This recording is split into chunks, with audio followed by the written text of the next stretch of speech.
आवश्यकताएं बहुत ज़्यादा होती हैं, लेकिन संसाधन हमारे पास सीमित होते हैं। संसाधन उन्हें कहते हैं जो किसी वस्तु को उत्पादित करते समय उपयोग में लाए जाते हैं। जैसे श्रम हो गया, पूंजी पूंजी हो गई, धन हो गया। ये सब चीज़ें किसी वस्तु को जब हम उत्पादित करते हैं तब उपयोग में लाई जाती हैं, तो इन्हीं को हम संसाधन बोलते हैं। और हमारे संसार में संसाधन एक सीमित मात्रा में है, लेकिन आवश्यकताएं हमारी बहुत ज़्यादा हैं। अगर हम किसी व्यक्ति से बोलें कि आपकी आवश्यकताएं कितनी हैं, आपके पास अगर 4 बीघा खेत है और आपको चावल और संतरा बोने हैं या चावल और संतरा का उत्पादन करना है, तो आप क्या उत्पादित करेंगे?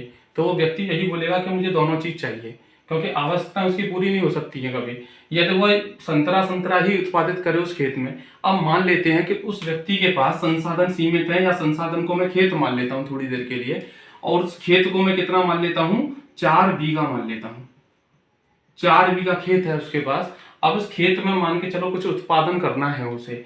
उत्पादन के लिए उसकी आवश्यकताएं बहुत ज्यादा हो सकती है, लेकिन मैं यहाँ पर सिर्फ आवश्यकताएं 2 ही मान के चल रहा हूँ। कौन सी? संतरा और चावल।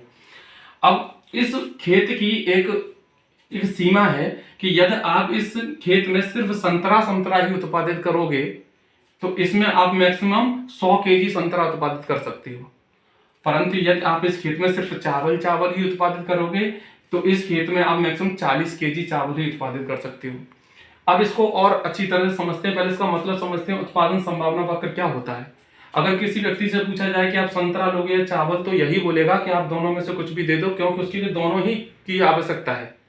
अब जैसे और समझते हैं कि जैसे कोई ठेले वाला है और वो 2 वस्तुएं बेच रहा है, संतरा और चावल। अब एक व्यक्ति आया, उसकी आमदनी 60 रुपए है।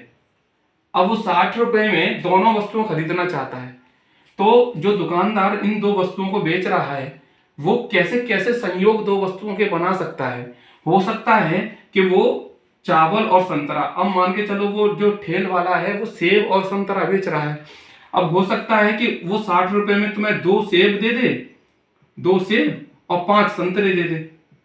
यहां समझने वाली बात यह है कि अगर व्यक्ति 2 सेब और 5 संतरा लेगा तो वो वस्तुएं 60 रुपए की आ रही हैं।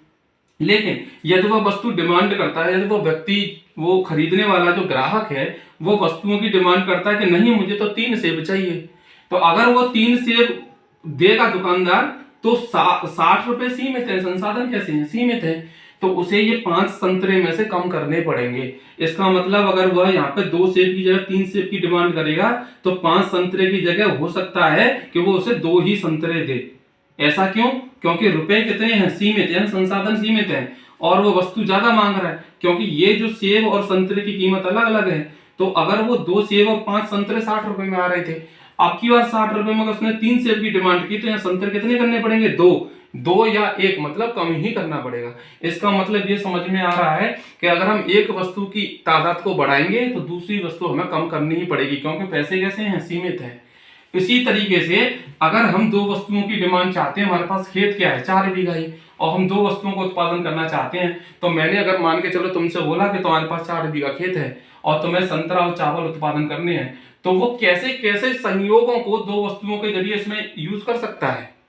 समझने वाली चीज है। चलो इस वक्र के जरिए इसको समझते हैं कि मान लो ये वाला जो y अक्ष है ये मैंने संतरे का उत्पादन मान लिया, और ये x अक्ष है ये मैंने चावल का उत्पादन मान लिया। इस खेत की क्या सीमा है कि आप सिर्फ अगर संतरे उत्पादन करेंगे, सिर्फ संतरे, अपने जितने भी संसाधन है उनका उपयोग करके, तो आप मैक्सिमम 90 केजी तक संतरे उत्पादन कर सकते हो। लेकिन अगर मैंने आपसे बोला कि नहीं, आपको सिर्फ चावल ही उत्पादन करने हैं, तो इसकी खेत की यह सीमा है कि आप चावल उत्पादन करेंगे तो मैक्सिमम 40 केजी चावल उत्पादन कर सकते हो। लेकिन अगर मैं बोलूं कि दोनों का संयोग अगर उत्पादित करना हो, तो अगर वो संतरे ज्यादा उत्पादित करेगा तो उसे चावल कम करने पड़ेंगे, और अगर वो चावल ज्यादा उत्पादित करेगा तो संतरे कम करने पड़ेंगे। क्यों? क्योंकि खेत कैसा है? सीमित है। अब मान के चलो संतरे उसने सिर्फ उत्पादित किए खेत में, तो कितने संतरे उत्पादित कर सकता है? Maximum 100 KG. तो चलिए, अगर उसने संतरे उत्पादित किए 100 केजी, 100 केजी अगर संतरे उत्पादित कर लेगा मैक्सिमम, तो 100 केजी कहाँ है?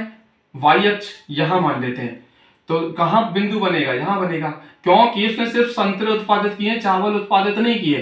तो हम y x अक्ष की तरफ नहीं जाएंगे, सिर्फ y अक्ष पे 100 केजी पे जाएंगे। तो पहला बिंदु इसको क्या बोला जाएगा, ए बिंदु बोला जाएगा, जहां पे संतरा सिर्फ 100 केजी हुए हैं, उस खेत में चावल बिल्कुल भी नहीं हुआ है। लेकिन चावल कितना है, 0। लेकिन यदि वह व्यक्ति संतरे 90 केजी ही उत्पादित करना चाहता है, समझने वाली बात यहां पर है कि अगर वह सिर्फ संतरे 90 केजी उत्पादित करना चाहता है, तो जैसा कि हम जानते हैं कि अगर वह 90 केजी उत्पादित करेगा तो 10 केजी ये जो है संतरे कम उत्पादित करेगा। तो ये जो 10 केजी उसने संतरे कम उत्पादित किए, इसकी जगह वो क्या कर सकता है, चावल कर सकता है। इसका मतलब अगर उसने संतरे कम उत्पादित किए तो वो चावल की मात्रा थोड़ी सी बढ़ा सकता है उस खेत में, क्योंकि उस खेत में क्षमता है चावल उत्पादन करने की 10 केजी। तो क्या हो सकता है, एक संयोग ये भी बन सकता है। तो चलो इसका भी वक्र बना लेते हैं। तो दूसरा संयोग क्या है, जब 90 केजी अगर वो संतरा कर रहा है उस खेत में यहाँ पे, तो चावल कितने कर सकता है, 10 केजी। इन दोनों बिंदुओं को अगर हम मिलाएंगे तो कहाँ बनेंगे बिंदु, तो ये जाना है यहां तक और ये जाएगा यहां तक, तो बिंदु कहां मिलेगा, यहां पे मिलेगा दूसरा बिंदु। इसका नाम दे देते हैं बी।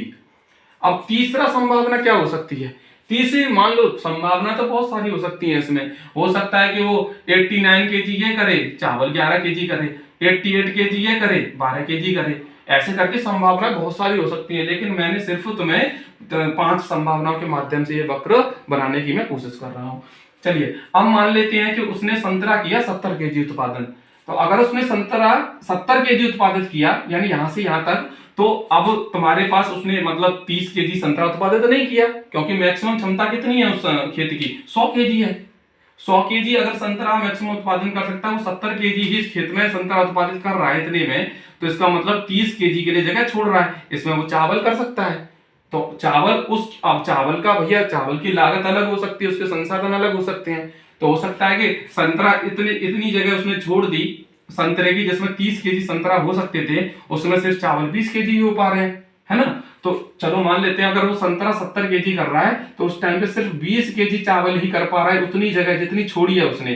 तो ये कहां बनेगा, ये वाला इसका बिंदु जो संयोग बनाओगे, तो इसको 70 तक ले जाओ, इसको 20 तक ले जाओ यहां तक, तो एक बिंदु यहां मिलेगा, इसका नाम होगा सी। ऐसे ही हम डी बिंदु पे आते हैं। अगर वो संतरा 40 केजी उत्पादित कर रहा है, तो इसका मतलब वो 60 केजी संतरा नहीं कर रहा है, क्योंकि खेत में 100 केजी संतरा कर सकता है मैक्सिमम। अगर सिर्फ 40 केजी कर रहा है, इसमें 60 केजी संतरा नहीं कर रहा है, तो 60 केजी संतरा नहीं कर रहा है, उसकी जगह पे अगर वो चावल करे तो चावल 30 केजी हो पा रहे हैं, क्योंकि चावल की लागत अलग होती है।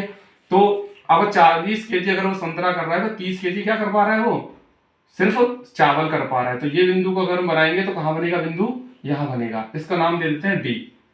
अब उसके मन में आया कि चलो ठीक है, अगर मैं संतरा 0 करना चाहता हूँ, उस खेत में संतरा नहीं करना चाहता है, तो इसका मतलब वो चावल करेगा। और चावल कितने हो सकते हैं खेत में, मैक्सिमम 40 केजी। तो बिंदु कहां बनेगा, चावल वाला 40 केजी। संतरा कितने कर रहा है, संतरा के लिए ऊपर जाते हैं, बिल्कुल नहीं कर रहा है, यानी बिल्कुल ऊपर नहीं जाना है, ठीक है। तो यहां बनेगा बिंदु, यानी कि इसको नाम क्या देते हैं, ई। ये कितने बिंदु है हमारे पास, 1 2 3 4 5। अब इनको अगर हम मिला देते हैं, अगर इन बिंदुओं को मिला देते हैं, तो हमारा संभावना वक्र लगभग गिरता हुआ बनेगा ऊपर से नीचे। तो ये प्रश्न अलग से और पूछा जाता है कि उत्पादन संभावना वक्र की जो विशेषता है वो कैसी है। तो आपको बताना है कि उत्पादन संभावना वक्र नीचे की ओर गिरता हुआ होता है, ऋणात्मक होता है, ऊपर से नीचे की ओर या बाएं से दाएं की ओर गिरता हुआ होता है। यह प्रश्न पूछता है कि बताइए बाएं से दाएं की तरफ गिरता हुआ क्यों होता है या ऋणात्मक क्यों होता है। तो आपको बताना है, ये बहुत ज्यादा महत्वपूर्ण प्रश्न है कि ये नीचे की ओर गिरता हुआ इसलिए होता है क्योंकि अगर हम एक वस्तु की मात्रा घटाएंगे तो हमारे पास क्षमता है दूसरी वस्तु की मात्रा बढ़ाने का। जैसे मान लेते हैं कि अगर हम पहले 90 केजी संतरा कर रहे थे, तो उस टाइम पे हम चावल कितना कर रहे थे, 10 केजी। यदि हमने 90 केजी की जगह 70 केजी ही संतरा किए, यानी 20 केजी संतरा हमने नहीं किए, 20 केजी के लिए जगह छोड़ दी, तो उस 20 केजी में कितने संतरा कर सकते हैं हम। अगर हम यहाँ पे इतने संतरा करें, 70 केजी संतरा करें, 20 केजी संतरा ना करें, तो उस टाइम पे हम चावल कितना कर सकते हैं, 20 केजी। यानी कि अगर हम अपने खेत में 70 केजी संतरा कर रहे हैं, 90 से 70 कर रहे हैं, यानी 20 केजी नहीं कर रहे हैं, तो हम चावल कितने बढ़ा पा रहे हैं अपने। पहले हम 10 केजी ही चावल कर पा रहे थे, अब हम कितने कर रहे हैं, 20 केजी चावल कर रहे हैं। इसका मतलब 20 केजी यहाँ पे आपने संतरा कम कर दिए, तो आपने 10 केजी क्या कर दिया, चावल की मात्रा बढ़ा दी। इसका मतलब ये हुआ, टोटल सारांश समझने का ये है कि अगर हम एक मात्रा इसमें से घटाएंगे तो दूसरी बढ़ जाएगी, और दूसरी घटाएंगे तो एक बढ़ जाएगी। इसका मतलब क्योंकि संसाधन सीमित है और दो वस्तुओं का संयोग, कितने कितने संयोग, तो इस वक्र पे जितने भी बिंदु बनेंगे वो संयोग हैं। फिलहाल तो मैंने 5 ही संयोग लिए हैं, 1 2 3 4 5। तो दो वस्तुओं का जो संयोग होता है उत्पादन का, उसके जो ये होती है सूची, ये इसे बोलते हैं सूची, और इस सूची का यूज करके क्या बनाते हैं, वक्र बनाते हैं। तो यही उत्पादन संभावना वक्र बोला जाता है। जैसे डी बिंदु क्या दर्शा रहा है, डी बिंदु दर्शा रहा है कि ये बिंदु पे 40 केजी संतरा कर सकते हो, 30 केजी चावल कर सकते हो, ठीक है। और सी बिंदु दर्शा रहा है कि आप 70 केजी संतरा कर सकते हो और 20 केजी ही चावल कर सकते हो, ठीक है।